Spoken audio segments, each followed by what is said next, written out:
اعوذ باللہ من الشیطان الرجیم بسم اللہ الرحمن الرحیم اللہ الذی انزل الکتاب بالحق والمیزان. یہ کتاب اور میزان ایک آیت میں جمع یا یہاں ہے یا سورہ حدید میں ہے. سورہ حدید کی آیت نمبر 25 لقد ارسلنا رسلنا بالبینات وانزلنا معهم الکتاب والمیزان لیقوم الناس بالقسط. یا یہاں ہے اللہ ہی ہے جس نے اتاری ہے کتاب بھی حق کے ساتھ اور میزان. میزان وہ نظام ہے دین حق کا.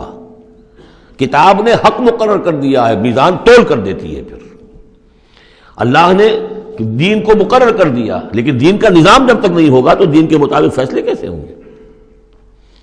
اللہ نے تمہیں کتاب بھی دی ہے، نظام دیا ہے، میزان دی ہے. وما یدریک لعل الساعۃ قریب، کیا پتا کہ قیامت قریب آئی کھڑی ہو. اور الساعۃ سے مراد میری قیامت تو میری موت ہے. تم اگر اس میزان کو نصب کرنے کے لیے تن من دھن نہیں لگا رہے ہو تو کیا پتا مہلت عمل کل ختم ہو جائے. کیا پتا ہم میں سے کسی کو کل صبح کا سورج دیکھنا نصیب نہ ہو. کیا پتا. تاخیر و تعویق میں وقت ضائع کرنا سب سے بڑی حماقت ہے. یستعجل بها الذین لا یؤمنون بها، اس قیامت کے لیے جلدی مچا رہے ہیں وہ لوگ کہ جو اس پر ایمان نہیں رکھتے. والذین آمنوا مشفقون منها، جو ایمان رکھتے ہیں وہ تو اس سے ڈرتے ہیں، لرزاں و ترساں رہتے ہیں. جو سورہ نور میں ہم نے پڑھا یخافون یوما تتقلب فیہ القلوب والابصار، وہ لوگ تو اس مقام پہ بلند پر پہنچنے کے باوجود لرزاں و ترساں رہتے ہیں اس دن کے خیال سے جس دن اپنے پروردگار کے حضور کھڑے ہونا ہوگا. والذین آمنوا مشفقون منها ویعلمون ان الحق، وہ جانتے ہیں کہ وہ حق ہے، آ کر رہے گی. الا ان الذین یمارون فی الساعۃ لفی ضلال بعید، آگاہ ہو جاؤ جو لوگ قیامت کے بارے میں جھگڑتے ہیں اور اس میں شک و شبہ کرتے ہیں وہ بڑی دور کی گمراہی میں پڑ چکے ہیں. اللہ لطیف بعبادہ یرزق من یشاء، اللہ بہت باریک بین ہے اپنے بندوں کے لیے اور وہ رزق دیتا ہے جس کو چاہتا ہے.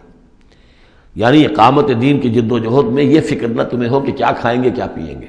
میں آپ کو حضرت مسیح کا وہ قول بھی سنا چکا ہوں جو متی کی انجیل میں ہے. کیوں فکر کرتے ہو کیا کھاؤ گے اور پیو گے؟ کیا جنگل کی چڑیاں جو ہیں جو نہ ہل چلاتی ہیں نہ بوتی ہیں نہ کاٹتی ہیں لیکن صبح کو اپنے گھونسلوں سے نکلتی ہیں اور شام کو آسودہ ہو کر واپس آتی ہیں، تو وہ رب جو ان کو کھلاتا پلاتا ہے وہ تمہیں نہیں کھلائے گا؟ کیوں تشویش کرتے ہو کہ کیا پہنیں گے؟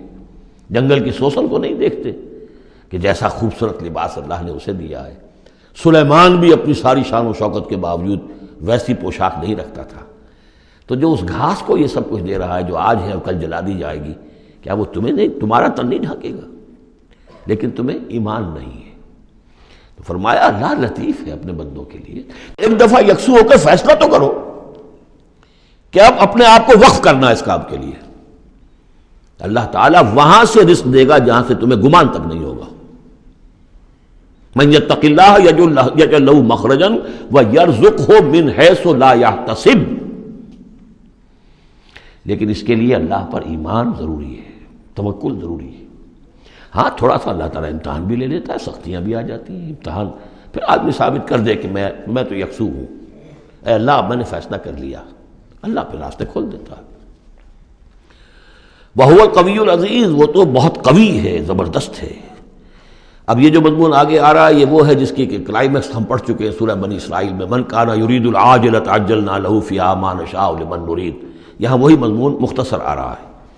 مَنْ كَانَ يُرِيدُ حَرْثَ الْآخِرَةِ نَزِدْ لَهُ فِي حَرْثِهِ، جو شخص کے طالب بن گیا ہو آخرت کی کھیتی کا، ہم اس کی کھیتی میں اضافہ کرتے رہتے ہیں، بڑھوتری ہوتی رہتی ہے. وَمَنْ كَانَ يُرِيدُ حَرْثَ الدُّنْيَا، اور جو بن گیا ہے دنیا ہی کی کھیتی کا طالب، نُؤْتِهِ مِنْهَا، ہم اس میں سے اسے کچھ دے دیتے ہیں. فَمَا لَهُ فِي الْآخِرَةِ مِن نَصِيب، پھر آخرت میں اس کا کوئی حصہ نہیں ہے. أَمْ لَهُمْ شُرَكَاءُ شَرَعُوا لَهُم مِّنَ الدِّينِ مَا لَمْ يَأْذَن بِهِ اللَّهُ. یہ شرک کے معاملے میں یہ مضمون بہت اہم ہے. ایک تو بار بار آیا ہے کہ نہ اللہ نے کوئی سند اتاری، نہ سلطان اتاری، نہ کسی کتاب میں اس کے لیے کوئی دلیل اتاری، کہیں کچھ ہے ہی نہیں. لیکن یہ بات جو ہے یہ منفرد ہے یہ سورہ مبارکہ اس بات میں. کیا ان کے کوئی ایسے شرکاء بھی ہیں کہ جنہوں نے انہیں کوئی دین دیا ہو، کوئی قانون دیا ہو، کوئی نظام دیا ہو؟ لات عزا منات ہبل، کوئی انہوں نے تمہیں کتاب دی ہے، کوئی شریعت دی ہے، کوئی نظام دیا؟ ام لہم شرکاء شرعوا لہم من الدین ما لم یاذن بہ اللہ، جس کے کہ اللہ نے اذن نہ دیا ہو، حکم نہ دیا ہو۔ اگر تو واقع کوئی الہ ہے، کوئی واقعی ہے، تو اسے دینا چاہیے۔ یہ نظام ہے تمہارے لیے، نظام کے بغیر کیسے الہ ہو گیا؟ ام لہم شرکاء، کیا ان کے کوئی ایسے شرکاء ہیں شرعوا لہم من الدین، کہ انہوں نے دین میں کوئی شے ان کے لیے ایسی طے کر دی ہو کہ ما لم یاذن بہ اللہ، جس کے لیے حکم نہیں دیا اللہ نے۔ ولولا کلمۃ الفصل لقضی بینہم، اور اگر ایک فیصلے کی بات جو ہے وہ پہلے سے طے نہ ہو چکی ہوتی، ان کے درمیان فیصلے کر دیے جاتے۔ وان الظالمین لہم عذاب علیم، اور ان ظالموں کے لیے تو بہت دردناک عذاب ہے۔ تری الظالمین مشفقین مما کسبوا، اب قیامت کا نقشہ کھینچا جا رہا ہے۔ تم دیکھو گے ان ظالموں کو، مشرکوں کو، کافروں کو کہ ڈر رہے ہوں گے، کانپ رہے ہوں گے اپنے کرتوتوں کے تصور سے۔ مما کسبوا، اب اس سے تو پتہ ہوگا، بل الانسان علی نفسہ بصیرہ، انسان کو تو معلوم ہے، اپنی کیفیت تو معلوم ہے اسے، تو لرزاں و ترساں ہوں گے۔ وَهُوَ وَاقِعٌ بِهِمْ، اور وہ ان کے اوپر پڑنے والا ہوگا۔ اب جو بھی انہوں نے کمایا ہے وہ گویا کہ اب ان کے سروں پر گرنے والا ہوگا۔ والذین آمنوا وعملوا الصالحات، اور اس کے برعکس وہ لوگ جو ایمان لائے تھے، جنہوں نے ایمان کے تقاضے پورے کیے، عمل صالح کا حق ادا کیا، فی روضات الجنات، وہ جنتوں کے باغات میں ہوں گے۔ لہم ما یشاءون عند ربہم، ان کے لیے وہ سب کچھ ہوگا ان کے رب کے پاس جو کچھ وہ چاہیں گے۔ ذالک هو الفضل الکبیر، یقیناً یہ بہت بڑی فضیلت ہے جو انہیں حاصل ہو جائے گی۔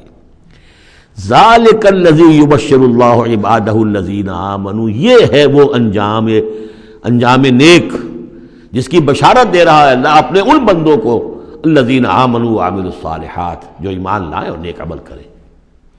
قل لا اسألکم علیہ من اجرا قل لا اسألکم علیہ اجرا الا المودۃ فی القربى، کہہ دیجئے کہ میں تم سے کوئی اجرت نہیں مانگتا، کوئی اجر نہیں مانگتا، کوئی مزدوری نہیں مانگتا، کوئی انعام میں نے کبھی نہیں مانگا، الا المودۃ فی القربى، سوائے قرابت داری کے لحاظ کے۔